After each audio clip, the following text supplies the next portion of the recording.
You are now listening and watching to the Paul McGUIRE Report. And this is Paul McGUIRE. We, as you probably have noticed, we live in a science fiction world. So any attempt to navigate our lives individually or collectively apart from a deep understanding that, yeah, we live in a sci-fi world, a sci-fi planet, and the future of human governance, which is just a play on words from the United Nations. The United Nations, I remember when the United Nations, this was decades ago, it openly identified itself with a one world government, a one world religion, and a one world economic system. And I wrote about it and exposed it in my books. And then after I wrote about it, about a year later, the United Nations came out with a play on words where they referred to global government as global governance. And all global governance is it's a soft description. It's a soft term for coming right out and saying that you are an advocate of a digital dictatorship and a new world order, now called the Great Reset. So here we are, and it's very, very important to grasp thoroughly where we are in terms of the history of the world, the history of humanity, since the beginning of humanity in an Adam and Eve event, in a organic paradise where Adam and Eve had immortality. That's not a fairy tale. That account in the book of Genesis is 1 billion times, 1 trillion times more plausible, more believable, more rational, more logical than the absurd narrative that all mankind and all the species, we just kind of like randomly, like going to Las Vegas, and playing with slot machines or something, that the universe just randomly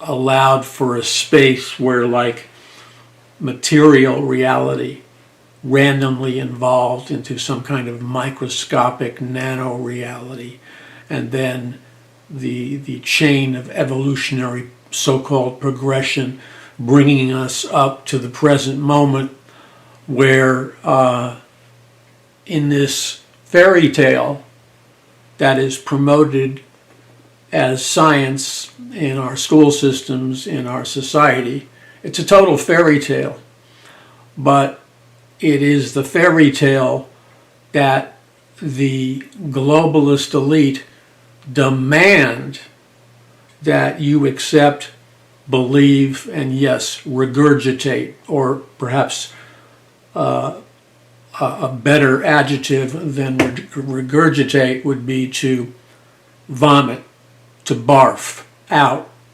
because the whole non-rational notion of evolutionary theory is based on a total fairy tale, and there is no biological, scientific substance or reality to it. So what's the hidden agenda there? Well, what is the hidden agenda there? The hidden agenda, and most of you know what the hidden agenda is, if you're going to impose through brute force, technological brute force, military and economic brute force, if you're going to impose a planetary dictatorship through various mechanisms of brute force, the only way that you can impose a planetary dictatorship is if you break apart or you smash or you splinter in people's minds a kind of MK Ultra psychedelic drug assault on human consciousness. because it's only when you have destroyed the reality of the biblical account of creation and the fact that a creator God, capital C, the infinite living personal God of the universe, who not only created the earth, he created again super organically the Garden of Eden, paradise. And paradise was a mirror or a reflection of the beauty, the sensitivity, the artistic nature, the creativity, and most of all, the love of God.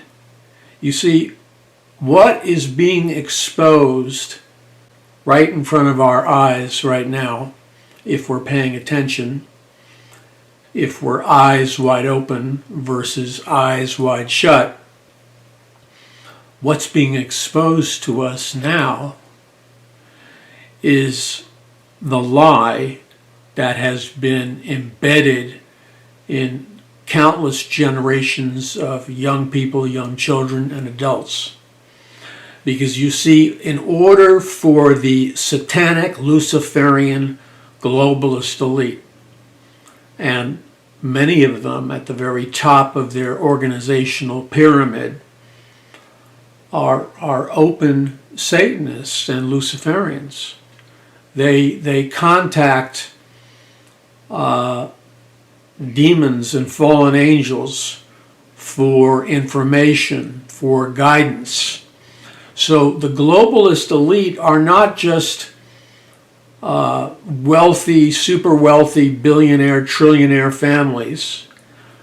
The way the globalist elite managed to acquire vast fortunes going all the way back to ancient Samaria, going all the way back to ancient Babylon under the rulership of Nimrod. And it's not an accident that the actual translation of the name Nimrod means a hunter of men, or a hunter of men's souls.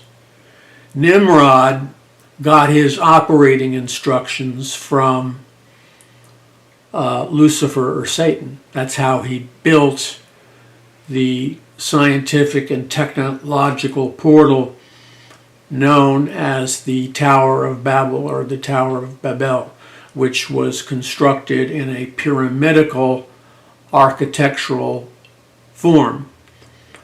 Architecture classifies any pyramidical architectural form as a ziggurat.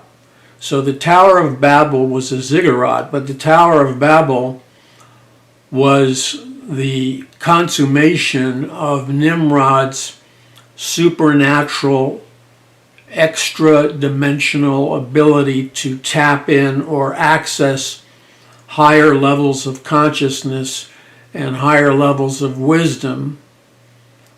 And in a sense, if you want to say it, cut to the chase quickly, Nimrod was taught how to build the technology and the occult science of the Tower of Babel from fallen angels. And the Tower of Babel essentially is an architectural form which, when you translate the words, the Tower of Babel, it actually refers to the opening of a portal.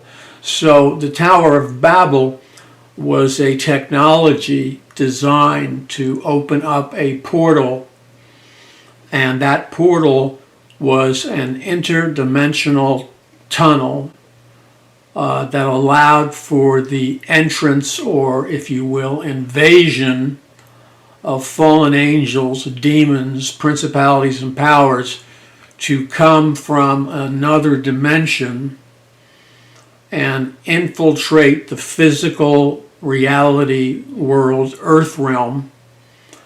And it was a portal which allowed the fallen angels, who were the servants of Lucifer or Satan, and these fallen angels would come through a portal, the Tower of Babel, and they would be fallen angel super soldiers, if you will, that would rule and enslave humanity, but also initiate a whole series of trading skills in which the fallen angels and Lucifer and Satan gave to mankind. In this time period, we're talking about Nimrod and the Tower of Babel, but we could have gone to the time period of Mount Hermon, where 200 fallen angels descended upon Mount Hermon. And you can see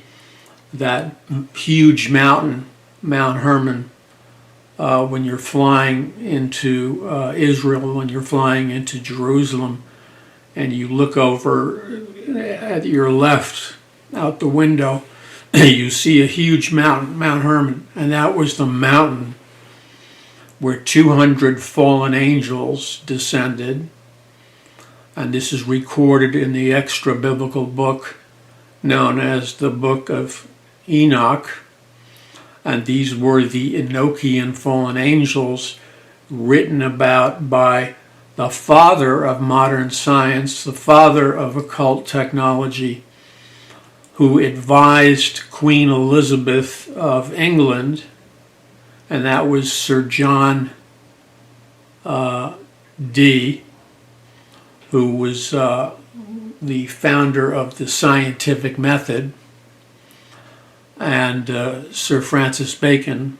Actually, it was Sir Francis Bacon who was the official founder of the scientific method, and his intellectual occultic co-partner was Sir John Dee.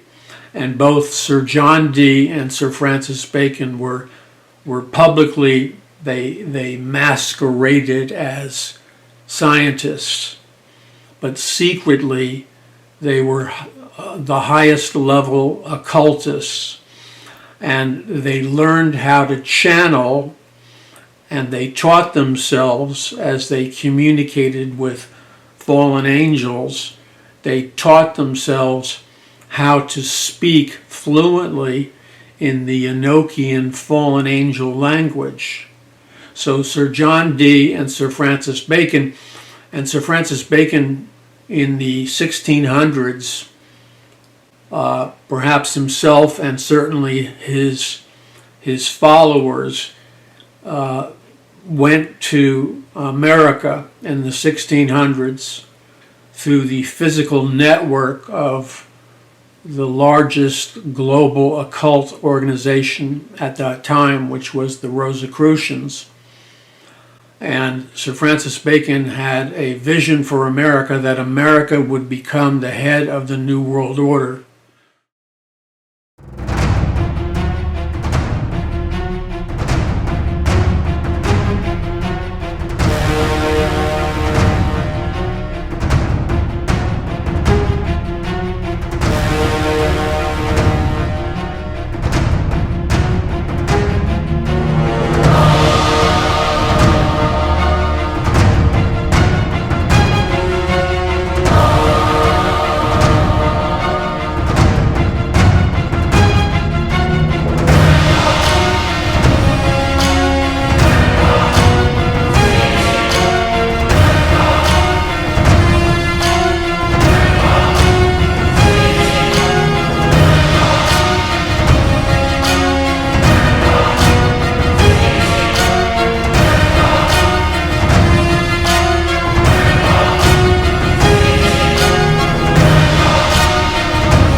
The New Atlantis, and Sir Francis Bacon had the ears of Queen Elizabeth and the occult British military and the occult British hierarchy.